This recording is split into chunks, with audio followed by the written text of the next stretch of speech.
Diane et moi avons été les derniers à quitter la fête de Mike et Janet, alors que nous partons habituellement les derniers. En raison de la neige épaisse et de la boue qui régnait le dimanche avant Noël, Diane est restée à la maison pendant que j'allais chercher notre voiture. Il m'a fallu 15 minutes pour aller à la voiture, déblayer la neige et revenir, et encore, j'ai dû attendre 15 autres minutes avant de pouvoir m'approcher de leur porte d'entrée. Il n'y avait pas de lumière, la porte était fermée et personne ne répondait. J'ai donc essayé de frapper à nouveau, sans succès, puis j'ai appelé Diane sur son iPhone. Après quelques sonneries, elle m'a fait la surprise de m'envoyer un message disant qu'elle avait accepté une offre plus alléchante et qu'elle prévoyait d'être de retour à la maison le lendemain midi. Elle a laissé 2 bouteilles de bonne bière sur le seuil de la porte en souvenir. Alors que leur rire emplissait la pièce, nous avons terminé et j'ai déclaré très sévèrement que je ne reviendrai pas à la maison. Même si j'étais au courant de sa liaison depuis un certain temps, son aveu audacieux et sans cœur m'a néanmoins surpris. Même si nous nous rapprochions du but, j'appréhendais d'aller de l'avant avec nos projets de divorce parce que Noël était si proche. Mais après l'avoir entendu rire, j'ai été motivé comme jamais auparavant. J'ai décidé de ne pas agir et de rentrer chez moi, où j'ai trouvé le carnet de poche de Diane sous son siège et j'en ai profité. Mes premières tâches ce soir-là, alors que je me préparais à quitter notre mariage, ont été de changer les serrures et de séparer nos comptes. J'ai pu fermer nos cartes communes et diviser nos comptes conjoints, ce qui allait mettre Diane dans une situation financière difficile à Noël. J'ai également verrouillé la voiture de Diane avec ses affaires à l'intérieur, je l'ai emmenée dehors et j'ai caché la clé à l'intérieur. Comme dernier acte de représailles, j'ai téléchargé des photos compromettantes de Diane et Mike sur l'internet en utilisant leur Wi-Fi et un ordinateur portable jetable afin de rester anonyme. Par précaution, j'ai consigné la situation dans un courriel que j'ai écrit à partir d'un compte nouvellement créé. Tout s'est résumé à leur échange négligent de mots de passe, ce qui a permis une opération risquée mais réussie en fin de soirée à l'extérieur de leur appartement. Je suis arrivé à la maison juste après 4 heures du matin, j'ai donc eu peu de temps pour me détendre avant de contacter mon avocat. Je savais qu'il commençait normalement sa journée bien avant l'ouverture officielle de son bureau à 10 heures, et je l'ai donc contacté rapidement à 8 heures du matin, en le suppliant de se dépêcher de nous rencontrer. J'ai été surpris de constater que je dormais profondément pour la première fois depuis que l'idée de divorcer de Diane s'était imposée, peut-être parce que mon moment d'hésitation était enfin passé. Le peu de sommeil que j'ai réussi à obtenir m'a également donné un coup de fouet inattendu. Après un petit déjeuner rapide, je me suis enfermé dans mon bureau au sous-sol, où l'absence de fenêtre m'a soulagé. Je comptais sur les caméras sans fil installées aux étages supérieurs pour garder un œil sur les choses sans être vu. J'ai essayé de trouver la cause exacte des problèmes en repensant aux 10 années précédentes. Janet et moi nous étions rencontrés lors d'un barbecue organisé par le patron de Diane. J'accompagnais la sœur d'un ami, mais elle m'a quitté peu après pour que je puisse me mélanger seul. Grâce à mes conversations avec Diane et Janet, j'ai pu obtenir leurs coordonnées en jouant la comédie du « petit garçon perdu ». Toutes deux traversaient une période de transition dans leur relation. Après avoir fréquenté les deux pendant un certain temps, je me suis retrouvé attiré par Diane alors que Janet se remettait avec Mike. Bien que plus réservée que Janet, Diane était néanmoins une compagne fantastique dans les situations sociales et personnelles. J'ai épousé Diane et, bien que j'ai eu quelques doutes au début sur ce choix et sur les conseils de ma mère, nous avons passé de nombreuses années merveilleuses ensemble. Après le décès de mes parents, j'ai hérité de leurs biens. Des clauses étaient prévues pour protéger les actifs des effets d'un divorce, en particulier en cas d'adultère, et c'est là que les problèmes conjugaux ont commencé, il y a environ 5 ans. Cet accord était controversé, surtout pour Mike compte tenu de l'amélioration de notre situation économique, car il pénalisait financièrement l'adultère et excluait la maison familiale de la procédure de divorce. D'autres défis sont apparus lorsque j'ai été muté à un poste de consultante à la suite d'une réduction d'effectifs dans mon emploi précédent. Cet emploi a finalement répondu à mon besoin de flexibilité et de travail à distance, mais en sacrifiant la stabilité de mes revenus. Mike s'est moqué de l'insatisfaction croissante de Diane à l'égard de mes pratiques d'achat économe. Lorsque l'infidélité de Diane a été découverte il y a 1 an, elle a été exacerbée par sa promotion et par un changement de son horaire de travail qui l'a placé sous la supervision de Janet et qui a limité le temps que nous passions ensemble. L'attitude de Mike à mon égard a changé et d'autres questions sur les agissements douteux de Diane ont confirmé mes craintes qu'elle s'était retournée contre moi. Ces liaisons adultères ont été découvertes avec l'aide d'un détective privé, mettant à jour un schéma de trahison impliquant à la fois Mike et Janet. À cause de cela et du manque de respect dont elle faisait preuve, j'ai pris la décision d'aller de l'avant avec le divorce, en utilisant mon expertise technologique pour suivre ses allées et venues et rassembler des preuves. Je rêvassais lorsque Diane est arrivée à midi, sonnant à la porte pour me signaler sa présence, ses clés étaient dans son sac à main. Elle a essayé de me contacter avant de m'appeler. Hey love, j'ai oublié mes clés. Peux-tu me laisser entrer, s'il te plaît? Et qui est-ce? C'est Diane, ta femme. Dépêche-toi, il gèle ici. Vous devez vous tromper, ma femme est décédée hier soir. J'ai raccroché et elle a réessayé. Allez, ne soyez pas comme ça, c'était juste une blague. Ouvrez, je vais arranger les choses. Je l'ai retrouvée et j'ai dit à mon avocat où elle se trouvait. Diane a alors appelé la police. Après une brève discussion, ils m'ont contacté dès leur arrivée. Monsieur Edwards, nous sommes ici avec votre épouse qui demande à entrer chez vous. Je ne suis pas présent, mais ma femme doit être avec des amis. La dame vous a-t-elle prouvé son identité? En observant la conversation, j'ai vu Diane tenter de justifier son absence d'identité.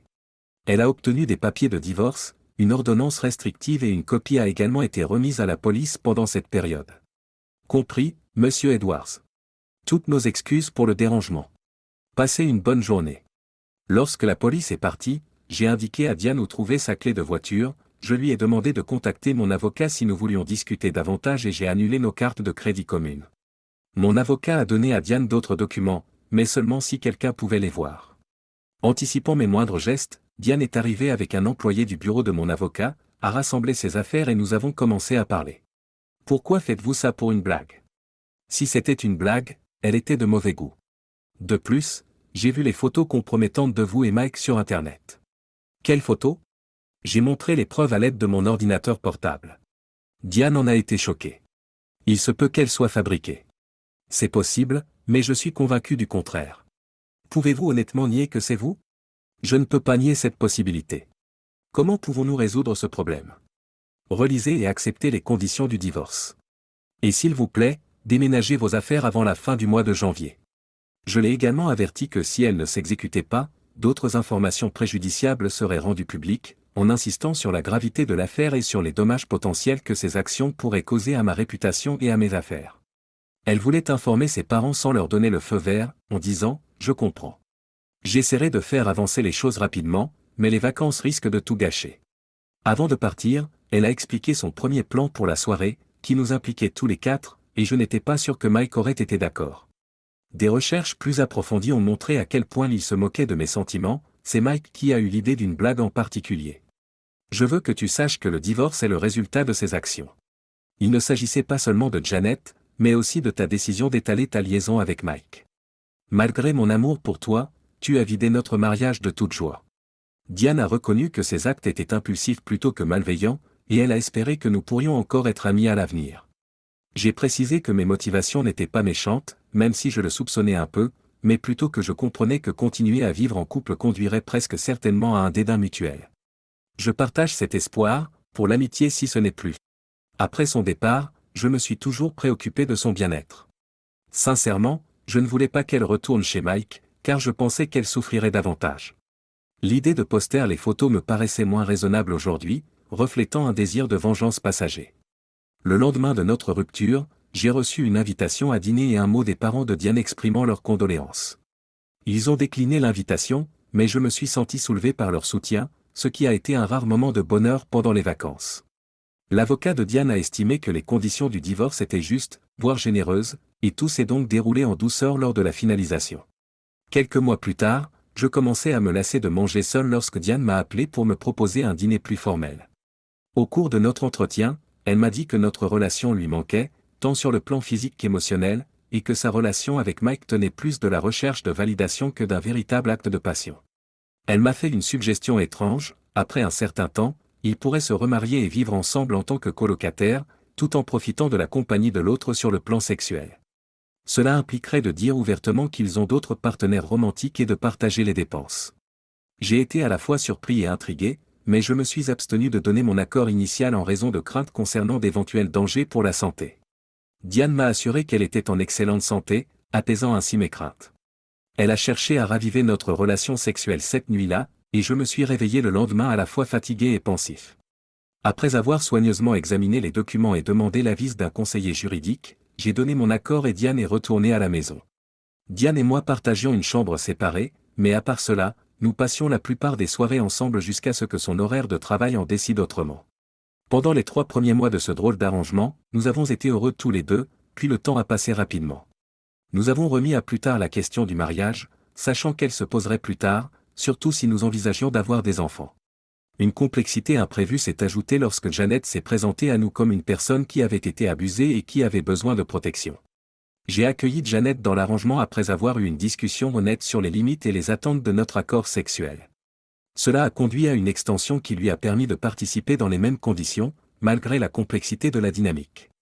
La naissance de Janet semblant certaine, nous avions besoin d'un lit plus grand pour accueillir notre famille qui s'agrandissait. J'ai été surprise d'apprendre que les actions de Mike avaient contribué à sa propre chute en favorisant les abus de Janet et en alimentant le ressentiment que j'éprouvais depuis longtemps à son égard pour le rôle qu'il avait joué dans son humiliation.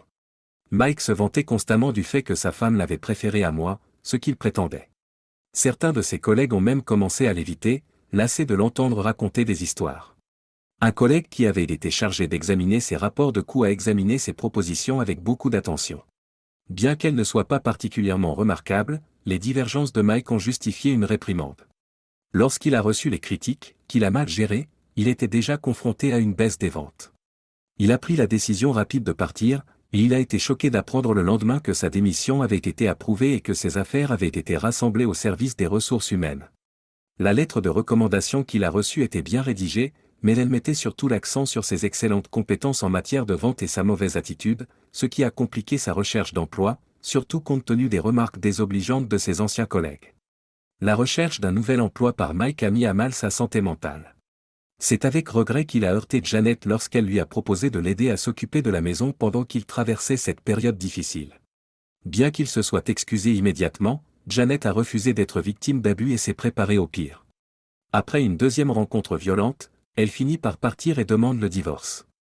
Mike était découragé de voir que Janet l'avait soutenu financièrement, et il était encore plus découragé de la voir embrasser le bonheur en ma compagnie.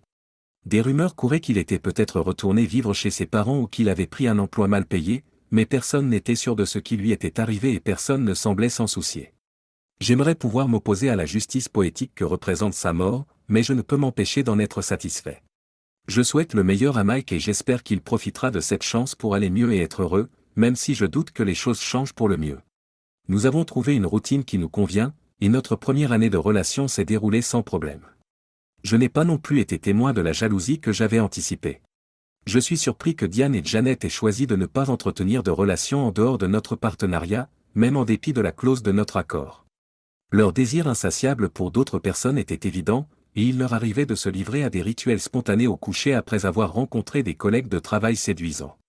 Ils ne semblaient pas vouloir perturber notre dynamique établie de quelque manière que ce soit. Pour la même raison, j'ai réservé mes envies pour le reste de la journée. Les visites de vacances obligatoires aux parents de Diane et Janet se sont mieux déroulées que prévu. Il était clair que nous étions ravis de notre accord, mais je n'étais pas sûr qu'ils l'approuvent complètement. À l'approche d'une nouvelle année, Diane, Janet et la mère de Diane ont commencé à parler de la joie de célébrer Noël avec des enfants. Je voulais les confronter directement à leurs objectifs à un moment donné. Diane a ouvert la discussion en me demandant si j'envisagerais de me remarier avec Janet ou avec elle dans certaines circonstances. Les gens ont remarqué à quel point j'étais ouvert à cette idée. Elles ont toutes deux exprimé le désir de fonder une famille, mais elles étaient également conscientes que l'éducation des enfants ne pouvait pas prendre le pas sur leur carrière et qu'elles étaient engagées dans leur travail.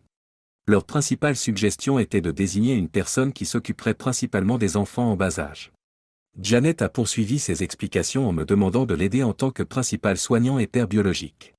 Elle a également mentionné les obstacles sociétaux et juridiques qui empêchent d'élever une famille au sens traditionnel du terme avec eux deux. Leur désir de me voir épouser plusieurs personnes témoigne de la complexité de leurs objectifs. Je suppose que vous n'auriez pas soulevé cette question sans avoir pensé à une solution potentielle. Écoutons-la. Diane et Janet souriaient, montrant clairement que la conversation se déroulait mieux qu'elles ne l'avaient prévu. Ce que nous proposons est encore à l'état d'ébauche, mais il s'agit essentiellement de créer un partenariat pour l'éducation des enfants.